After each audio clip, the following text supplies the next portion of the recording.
Hi everyone, JFP here.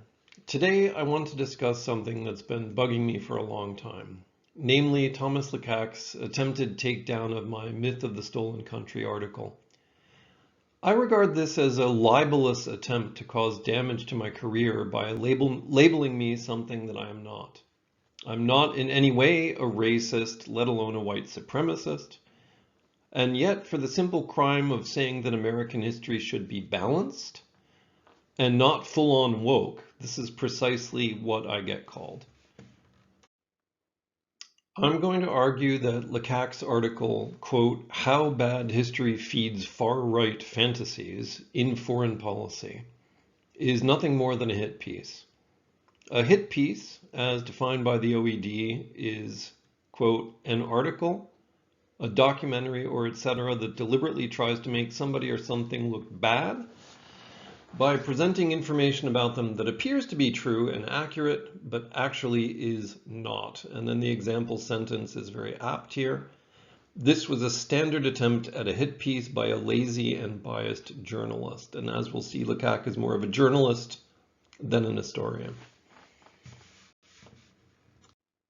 My Spectator piece was published in September 2020. It went viral around the world, largely because there's a huge audience of people thirsting for a balanced interpretation of settler history, one that pushes back at least somewhat against the woke orthodoxy. The piece got millions of views. Unfortunately, when you anger tens of thousands of woke historians and educators, at least one of them will have ties to an outlet such as Foreign Policy. Thomas Lecaque was one such, and he wasted no time in turning a lot of the vitriol being spewed against me into a very eloquent sounding takedown. To a casual reader, Lecaque's piece makes me look like a complete idiot. It's also extremely vicious and shows a disrespect for a fellow scientist and academic that historians 10 years ago would never have been allowed to show to each other. This kind of attempt at reputation shredding never would have occurred in the days before Twitter. Now, however, there's an entire species of academic who lives more on Twitter than anywhere else, and in their minds, this kind of extreme takedown, with next to zero regard for the effect this might have on somebody else's career, is sadly much more common. That's because in the minds of the, quote, woke, anyone who disagrees with them deserves to be silenced. As Lecaque puts it, silencing critics of the woke orthodoxy is, quote, "a moral imperative." So that's how he views this. The first thing to notice about Lecaque's piece is the title. It contains the terms bad history and far right. And these are the two main points that he wants to drive home to his readers. To drive home the quote, the idea that I'm far right, quote, he misrepresents my central argument by saying what I have in green here. The central argument of my piece is that Europeans are blameless for the death of innumerable Native Americans in the occupation of the New World. I don't say that for a second. I never say that Europeans are blameless. I merely say that, quote, woke historians are overemphasizing European guilt. That's all. Then he happily comes up with this phrase, white innocence. He says this is the ongoing project of white innocence, the denial of racism and colonial violence, which I have never anywhere, including in the Spectator piece, denied racism or colonial violence. I know that they very much existed. They're very much part of the story and very lamentable, and things that we should be constantly talking about and making sure it doesn't happen now or in the future. But anyway, he's happy to say that as soon as you criticize the woke argument to some extent, then you're saying that Europeans were blameless, which is simply not true, as we will see. So, right in my Spectator piece, I say, as a professional historian, I'm keenly aware of the need to challenge smug, feel-good interpretations of history, such as the idea that Europeans were saviors or they were blameless or anything like that. I understand that nationalism and civilizational pride and white pride carry obvious dangers which were made manifest by the world wars of the 20th century. And I understand that these things can serve as subtle tools of racism and as exploitation and as justification for a status quo that perpetuates racism. I say that right in my article. But still, you're not allowed to criticize the woke agenda at all, or you're instantly a white supremacist. Even if you're just trying to make things more nuanced, even if you want to criticize them a little bit, you get called, you know, an extremist who's on the opposite side, and your argument gets caricatured. And I should point out that there's an entire industry now within academia about white defensiveness, and it says it's a term to describe defensive responses by white people to discussions of structural racism and white privilege. And also they say there are multiple forms of white defensiveness, including white denial, white diversion, white fragility.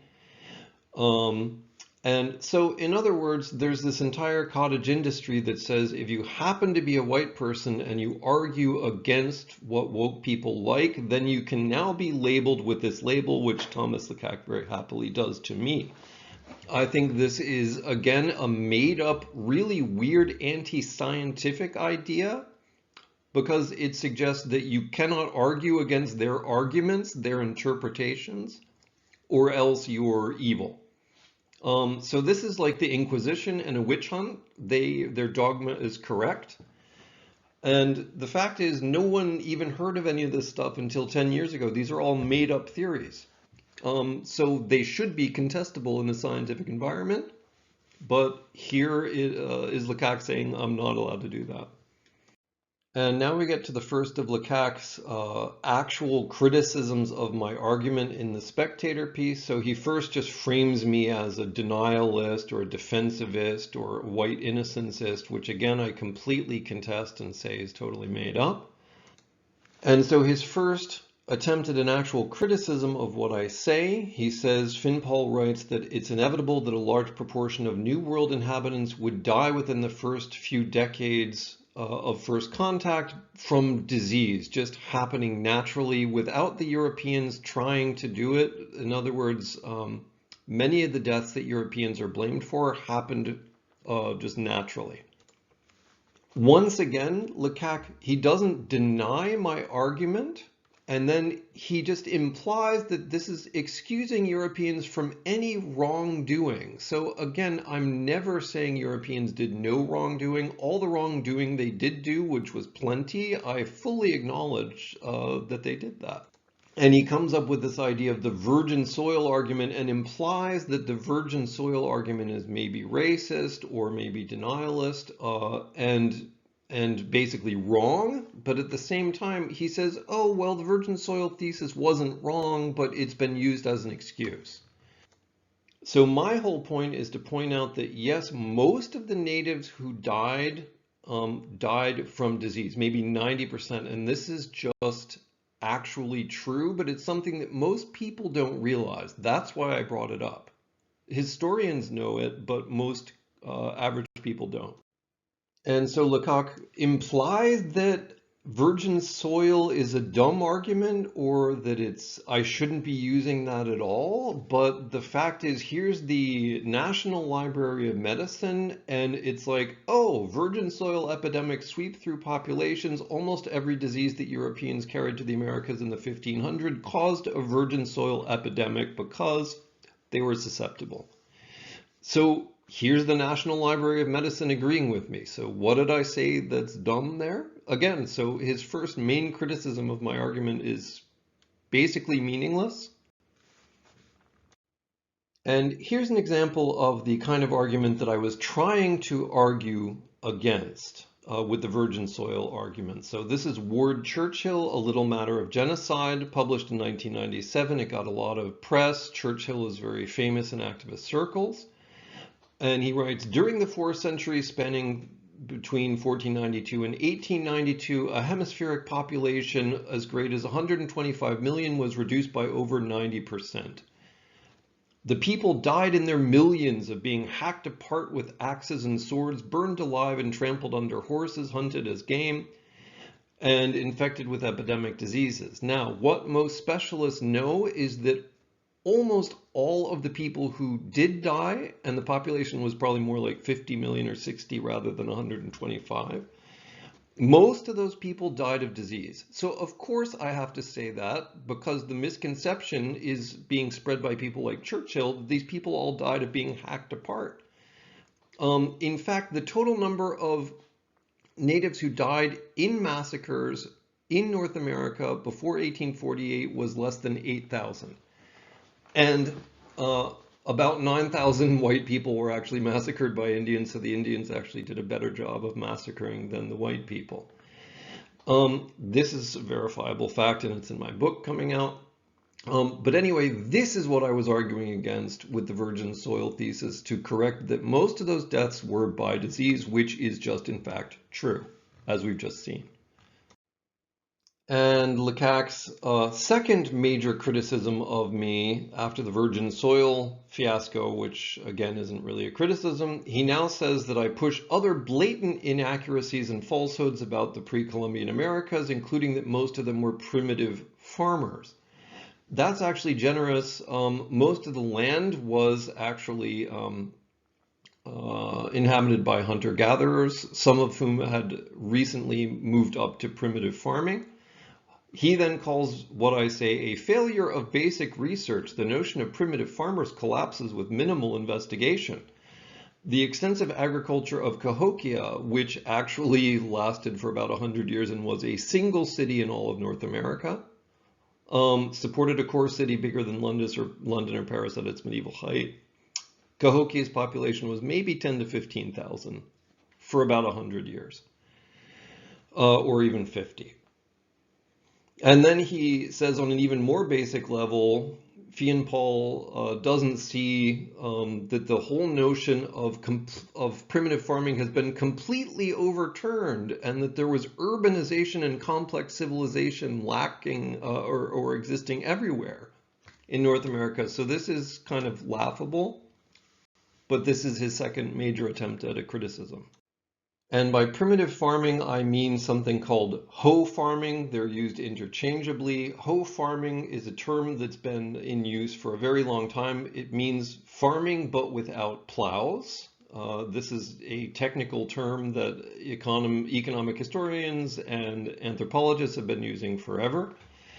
And they say hoe cultivation belt is mostly in tropical latitudes, including sub-Saharan Africa, maritime Southeast Asia, and the pre-Columbian Americas. Oh, they were all primitive farmers and hoe farmers mostly.